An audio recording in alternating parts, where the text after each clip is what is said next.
सुप्रभात विद्यार्थियों, मैं आपकी हिंदी अध्यापिका प्रेम मंजरी उठान हिंदी व्याकरण में से पाठ 1 भाषा एवं व्याकरण के प्रश्न उत्तर की दोहराई करवाने जा रही हूँ। तो बच्चों, हम असाइनमेंट के माध्यम से दोहराई करेंगे। तो सर्वप्रथम है बेटा, भाषा से आप क्या समझते हैं? तो क्या है बेटा, भाषा वह सार्थक साधन है जिसके द्वारा हम बोलकर, सुनकर, लिखकर तथा पढ़कर अपने भावों व विचारों का आदान प्रदान करते हैं। ठीक है बेटा, भाषा क्या है बेटा? वो साधन है जिसके द्वारा हम बोलकर, सुनकर, लिखकर तथा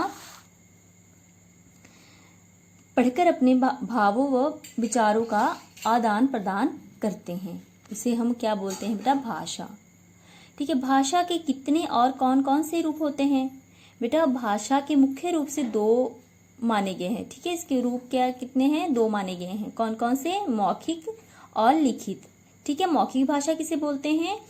बोलकर या सुनकर जब हम अपने मन के भावों अथवा विचारों का आदान प्रदान करते हैं, उससे हम क्या बोलते हैं? मौखिक भाषा।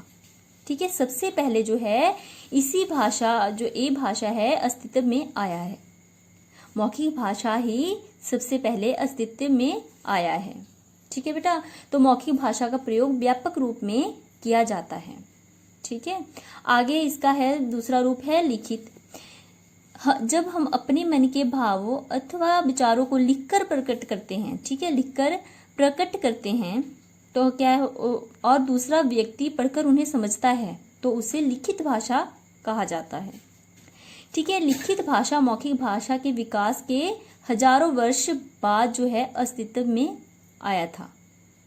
ठीक है बेटा, जैसे हम अब पढ़ रहे हैं, तो क्या हम पुस्तकों द्वारा भी क्या ये लिखित भाषा हुए? पुस्तक जो पढ़ते हैं लिखा हुआ हम पढ़ रहे हैं ना, तो ये लिखित भाषा में आते हैं। ठीक है, भाषा के कितने रूप हैं? 2 रूप होते हैं इसके। ठीक है बेटा, मुख्य रूप 2 माने गए हैं, मौखिक और लिखित। मौखिक बोलकर और लिखित जो है पढ़कर और लिखकर प्रकट करते हैं। ठीक है बेटा, आगे है मातृभाषा की सबसे बड़ी विशेषता क्या होती है? तो बेटा, मातृभाषा की सबसे बड़ी विशेषता क्या होती है? जब कोई बच्चा परिवार में जन्म लेता है तो अपने माता पिता और परिवार के दूसरे सदस्यों को आपस में जिस भाषा में बातें करते सुनता है, ठीक है, वो स्वयं भी उसी भाषा का प्रयोग करने लग जाता है।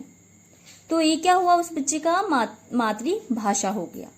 ठीक है बेटा, जैसे कोई भी बच्चा जब किसी भी परिवार में जन्म लेता है और किसी भी भाषा का क्यों ना उपयोग करते हो, ठीक है, उसी भाषा, माता पिता जो भाषा का उपयोग कर रहे हैं, बच्चा उनकी बातों से क्या अनुकरण करके स्वयं भी वो बातें जो है बोलता है, उसे हम मातृभाषा कहते हैं।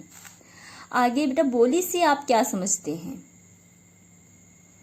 तो भाषा व बोली में अंतर है। ठीक है, भाषा का क्षेत्रीय रूप बोली कहलाता है बेटा।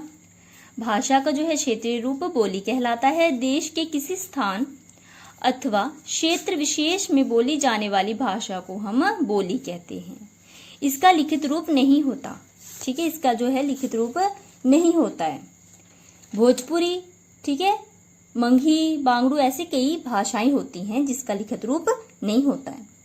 आगे बेटा, लिपि से आप क्या अभिप्राय है? आगे लिपि से क्या अभिप्राय है? इसकी आवश्यकता क्यों पड़ी? तो बेटा, भाषा को लिखने के ढंग को क्या हम बोलते हैं? लिपि कहते हैं। ठीक है, भाषा को लिखने का ढंग जो है उसे हम लिपि कहते हैं। तो इसकी हमें जरूरत क्यों पड़ी?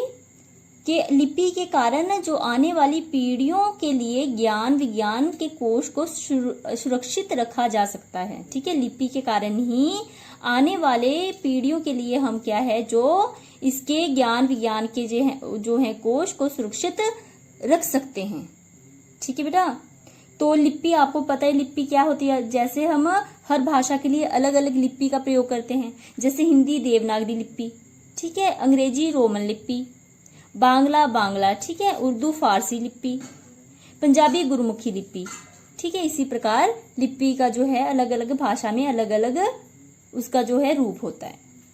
आगे बेटा हमारी राष्ट्रीय भाषा कौन सी है? तो हमारी राष्ट्रीय भाषा कौन सी है बेटा? हिंदी। ठीक है, तो हमारे जो है राष्ट्रभाषा हिंदी है। तो 14 सितंबर को हिंदी दिवस भी मनाया जाता है। ठीक है, 14 सितंबर को क्या है? सितंबर को हम हिंदी दिवस भी मनाते हैं। तो बेटा आशा करती हूँ कि आप अच्छे से इसे पढ़कर सुनकर, ठीक है बेटा, आपने लिख कर देखना है जिससे आपको याद हो जाए। तो बेटा धन्यवाद।